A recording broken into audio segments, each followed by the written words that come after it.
datang di Kampus Pejuang Pendidik, Pendidik Pejuang. Universitas Veteran Bangun Nusantara merupakan institusi pendidikan tinggi yang memiliki motivasi untuk mencetak lulusan yang mandiri, unggul, profesional, berkarakter, dan memiliki nilai-nilai kejuangan.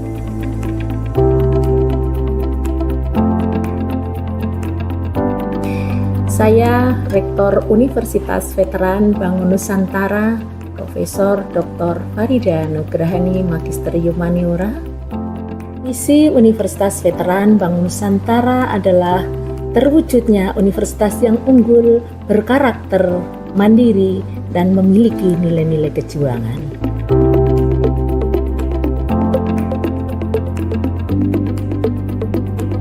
Univet bisa, Univet jaya, Univet unggul luar biasa.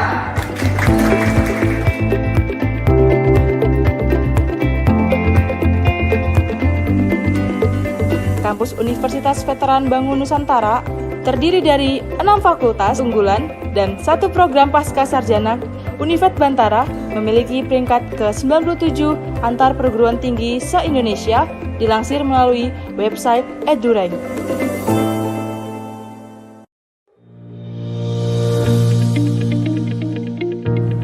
Menyelenggarakan pendidikan yang berbasis pada nilai kejuangan, Univet Bantara didukung dengan kegiatan perkuliahan yang terkelola secara profesional dan difasilitasi dengan sarana dan prasarana yang representatif guna mendukung proses pembelajaran mahasiswa.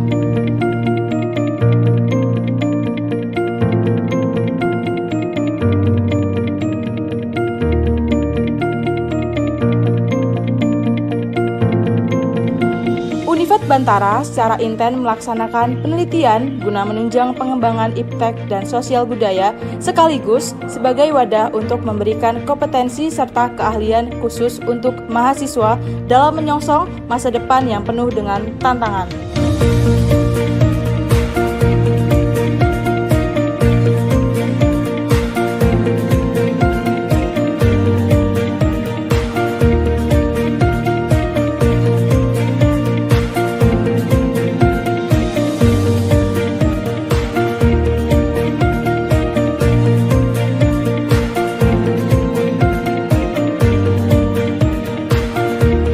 Pengabdian kepada masyarakat merupakan bagian yang secara intensif dan aktif dilaksanakan Univet Bantara dengan melibatkan dosen serta mahasiswa sebagai wadah untuk membentuk karakter serta sebagai bentuk kepedulian sosial dan menjadikan generasi Bantara.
Assalamualaikum warahmatullahi wabarakatuh.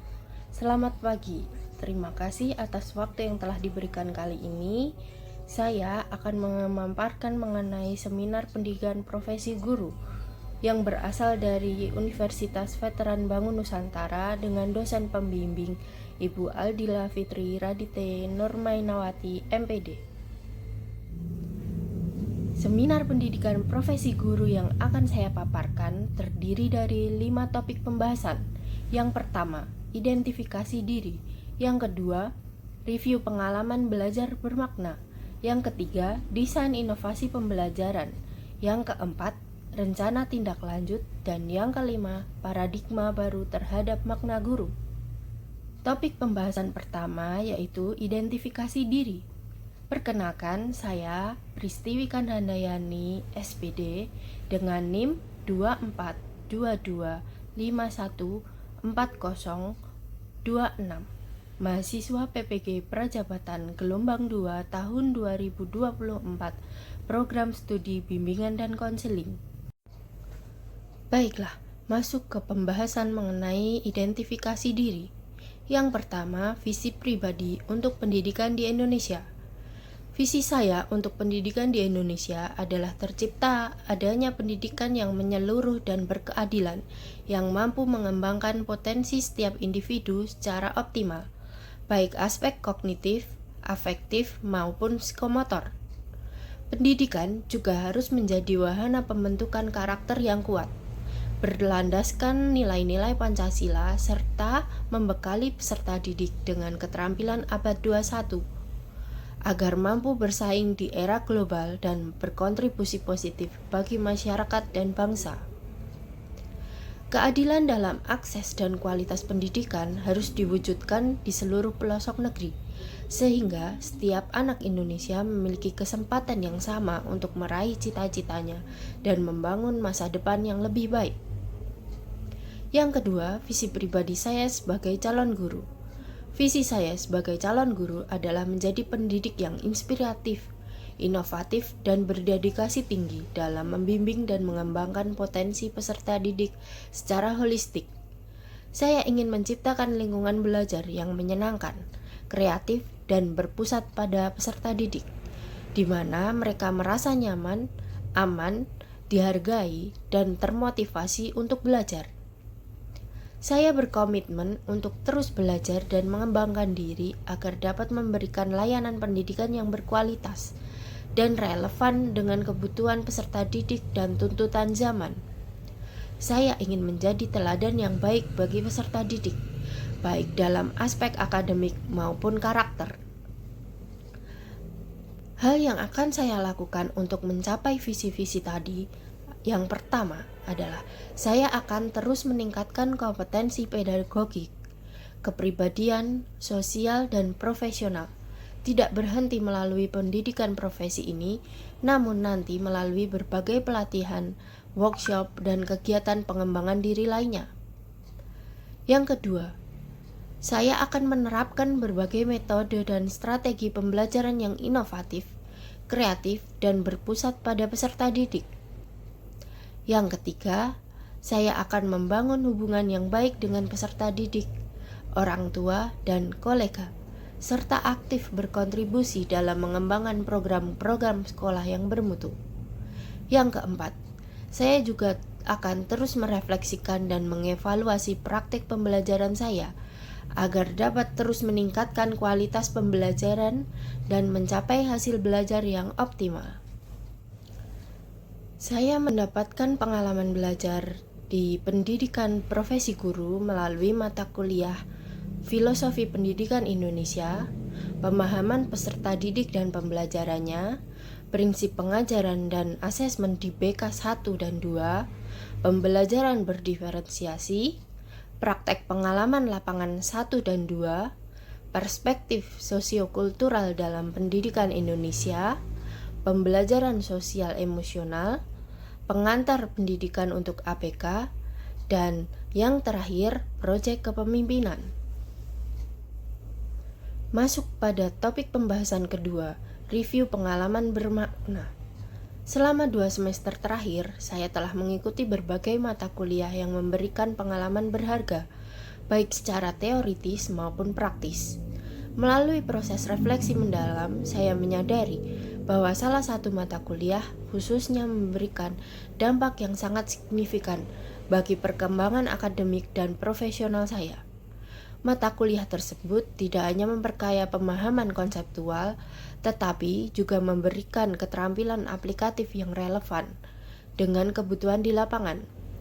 Mata kuliah tersebut adalah prinsip pengajaran dan asesmen di BK 1 dan 2. Refleksi pengalaman belajar paling bermakna.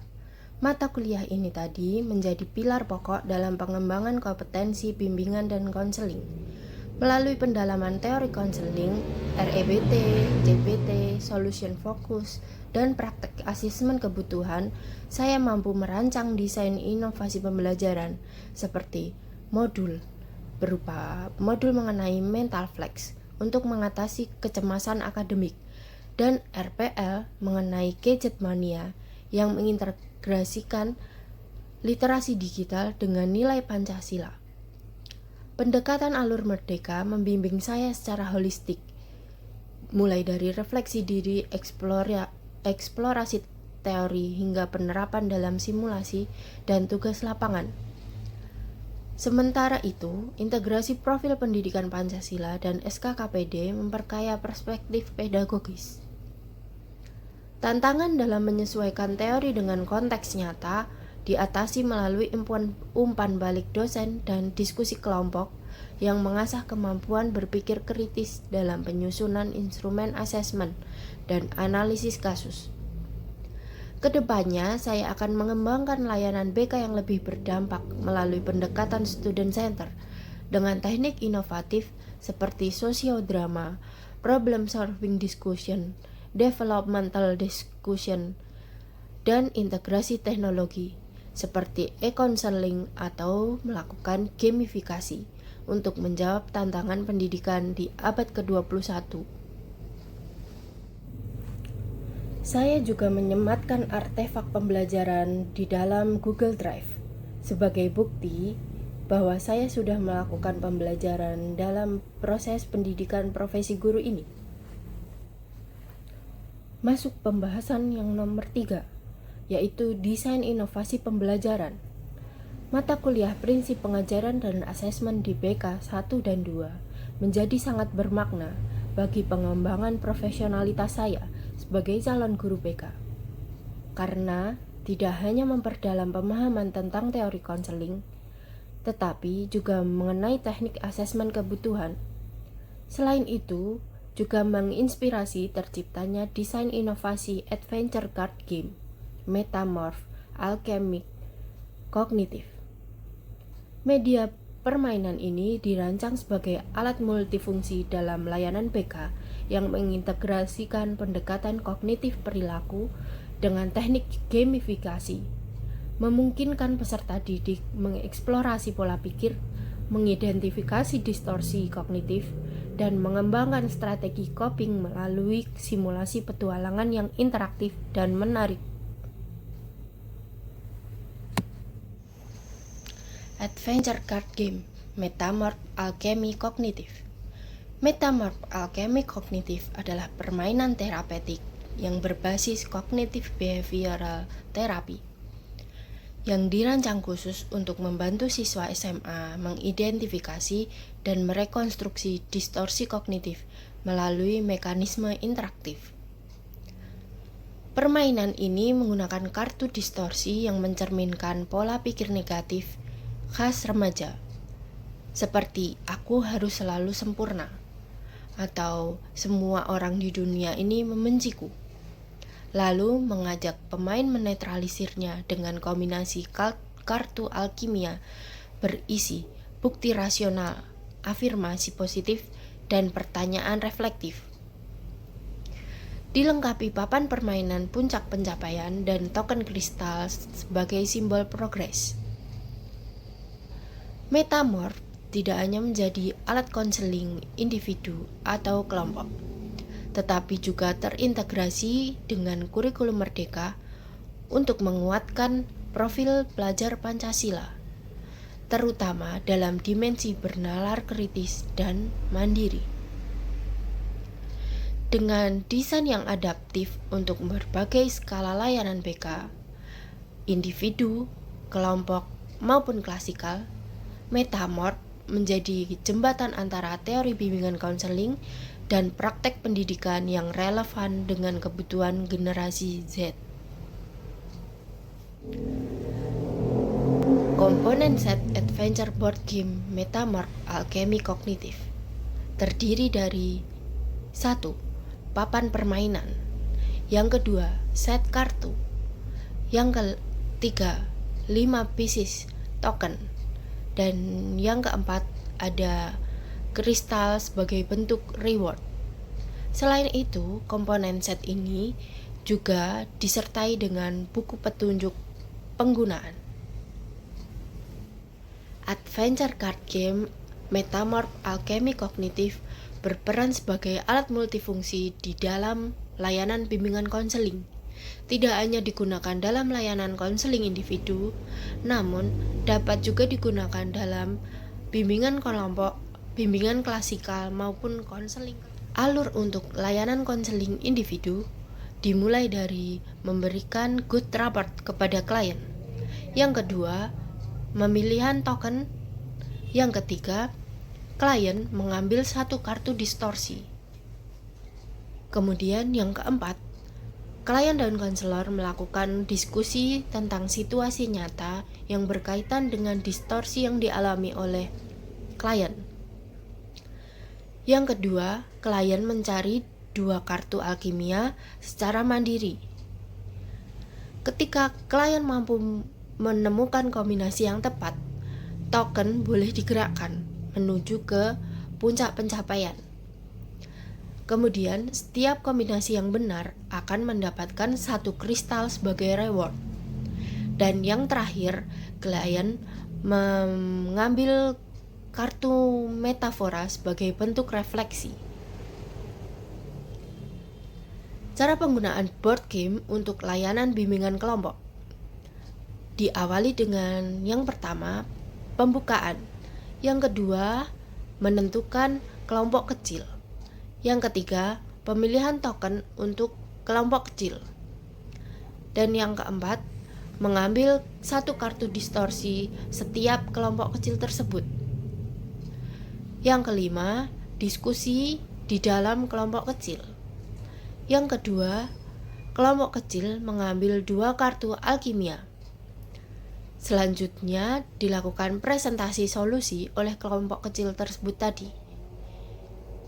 Setelah dilakukan presentasi, diberikan umpan balik antar kelompok sehingga suasana dapat berjalan dinamis dan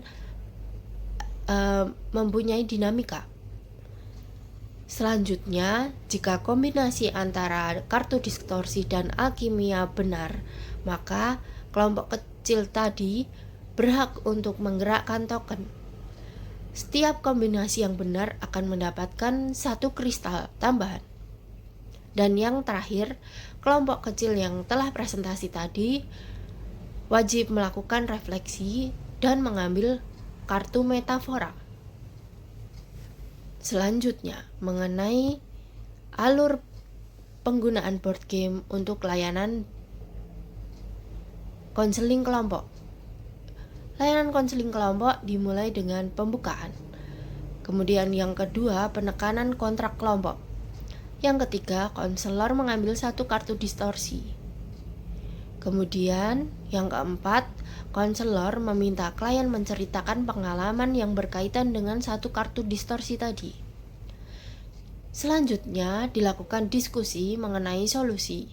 Baru setelah itu, berkaitan dengan solusi tadi, klien mengambil kartu alkimia. Selanjutnya dilakukan role play. Kemudian dilakukan refleksi dengan cara mengambil kartu metafora yang bersifat visual. Dan yang terakhir adalah konselor meminta klien untuk menulis action plan. Penggunaan board game untuk layanan bimbingan klasikal. Yang pertama, guru melakukan good report kepada siswa yang ada di kelas. Kemudian, yang kedua, guru memperkenalkan tentang game tersebut beserta aturan mainnya. Selanjutnya, melakukan pembagian tim dan pembagian token. Agar memancing dinamika kelas, guru membentuk tim agar saling berkompetisi untuk mengambil kombinasi satu kartu distorsi dan beberapa kartu alkimia beserta dengan metaforanya. Selesai berkompetisi mengambil kombinasi kartu, setiap tim wajib untuk mempresentasikan dan guru melakukan penilaian. Pengumuman pemenang yang berhasil mencapai puncak pencapaian dilakukan dengan menghitung kristal yang paling banyak dimiliki. Pembahasan yang keempat mengenai rencana tindak lanjut. 3 hal penting yang akan saya lakukan ketika memulai karir saya sebagai guru adalah A. Melakukan asesmen kebutuhan peserta didik secara komprehensif dan mendalam sebagai landasan utama. Ini selaras dengan penekanan pada mata kuliah prinsip pengajaran dan asesmen 1 maupun 2 mengenai pentingnya asesmen untuk memahami kebutuhan dan karakteristik siswa secara individual. Saya akan menggunakan berbagai teknik asesmen seperti angket, observasi, wawancara singkat, atau analisis data yang sudah ada di sekolah untuk menganalisis tantangan, minat, gaya belajar, serta aspek perkembangan sosial emosional mereka. Hasil asesmen ini akan menjadi dasar yang kuat untuk merancang program dan layanan bimbingan dan konseling yang benar-benar relevan dan tepat sasaran, bukan hanya berdasarkan asumsi atau kurikulum standar semata. Yang kedua, merancang dan mulai mengimplementasi program serta layanan BK yang berpusat pada peserta didik, interaktif, dan kontekstual. Berdasarkan pengalaman belajar yang berguna dan menarik seperti mempelajari metode problem solving discussion, developmental discussion, brainstorming maupun role playing, serta praktek membuat RPL, saya akan fokus menyusun rencana layanan yang melibatkan siswa secara aktif. Saya akan berusaha mengaitkan materi layanan dengan pengalaman nyata siswa atau isu-isu aktual yang mereka hadapi. Misalnya, penggunaan gadget, stres akademik, perundungan, dan lain sebagainya. Media pembelajaran yang digunakan juga akan diupayakan variatif dan menarik, memanfaatkan teknologi jika memungkinkan untuk menghindari penyampaian yang terlalu tekstual atau monoton yang dirasa kurang menarik. Yang terakhir, membangun hubungan kolaboratif yang positif dengan seluruh warga sekolah, peserta didik, rekan guru, tenaga kependidikan, pimpinan sekolah, dan orang tua. Pengalaman kolaborasi dengan teman sejawat dalam diskusi kasus yang memperkaya perspektif menunjukkan pentingnya kerjasama. Sebagai guru baru, saya akan proaktif memperkenalkan diri, memahami budaya sekolah, serta menjalin komunikasi yang baik untuk menciptakan lingkungan yang suportif. Keterlibatan orang tua juga krusial, sehingga saya akan berusaha membangun jalur komunikasi yang efektif untuk mendukung perkembangan peserta didik secara holistik, sejalan dengan prinsip bahwa layanan BK tidak bisa berjalan sendiri. Sebagai guru profesional, saya akan melakukan terus belajar dan mengembangkan diri secara berkelanjutan, lifelong learning, melalui berbagai wahana. Saya akan aktif mengikuti pelatihan, seminar, lokakarya, kursus, maupun pengembangan diri yang lain terkait dengan bimbingan dan konseling, metode pengajaran inovatif, asesmen, teknologi pendidikan, serta isu-isu perkembangan remaja terkini. Saya juga akan membudayakan refleksi kritis terhadap praktek layanan yang telah saya lakukan, membaca literatur profesional, dan bergabung dengan komunitas praktisi seperti MGMP BK untuk berbagi informasi maupun berbagi pengalaman dan belajar dari rekan sejawat. Itu sangat penting agar saya tidak terjebak dalam rutinitas dan selalu dapat memberikan layanan yang relevan dan berkualitas. Kemudian selanjutnya, melakukan inovasi dan adaptasi dalam praktek layanan secara konsisten, didasarkan pada evaluasi dan kebutuhan peserta didik yang dinamis. Saya tidak akan ragu untuk mencoba pendekatan, metode, atau media baru yang berpotensi meningkatkan efektivitas layanan dan berani meninggalkan praktek yang terbukti kurang efektif. Setiap inovasi yang terbukti kurang efektif akan didahului dengan analisis kebutuhan dan diakhiri dengan evaluasi untuk melihat dampaknya.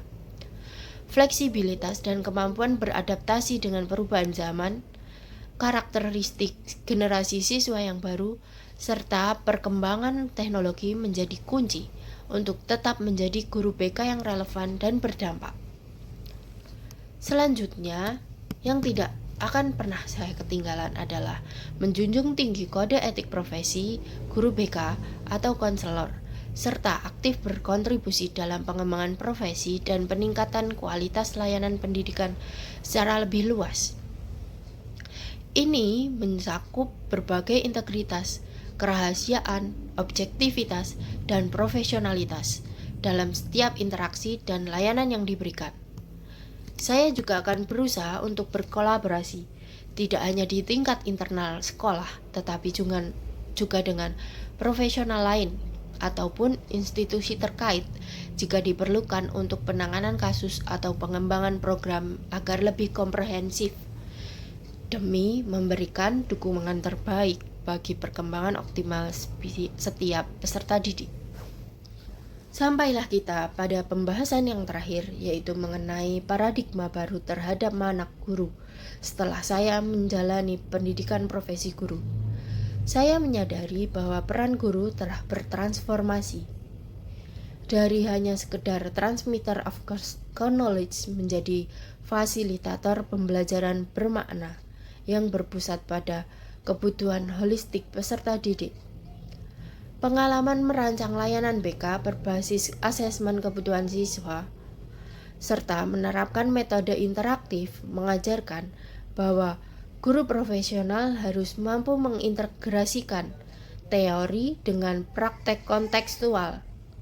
Tidak hanya menguasai konten, tetapi juga terampil menciptakan pengalaman belajar yang relevan dengan kehidupan nyata siswa. Paradigma ini menuntut guru untuk menjadi agen perubahan yang terus berefleksi, berinovasi, misalnya melalui pembelajaran berdiferensiasi dan proyek kolaboratif, serta berkolaborasi dengan seluruh pemangku kepentingan demi menciptakan ekosistem pendidikan inklusif yang memerdekakan potensi setiap peserta didik, selaras dengan visi profil pelajar Pancasila dan tuntutan abad ke-21. Demikian presentasi saya mengenai seminar pendidikan profesi guru.